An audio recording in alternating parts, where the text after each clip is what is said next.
দেখো গাইস, শোয়ার ছিঁড়ি দেখো। হ্যাঁ, ঘন্টুর বাচ্চা শোয়ার ছিঁড়ি দেখো। পাঁচ বালিশের উপরে ঠ্যাং তুলে দিয়ে ঘুমোচ্ছে। এসো, এই দেখো।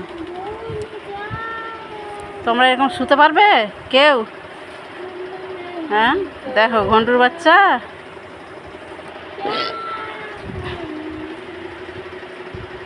কি সুখ, যত সুখ জীবনে ওকেই দিয়ে গেছে ভগবান।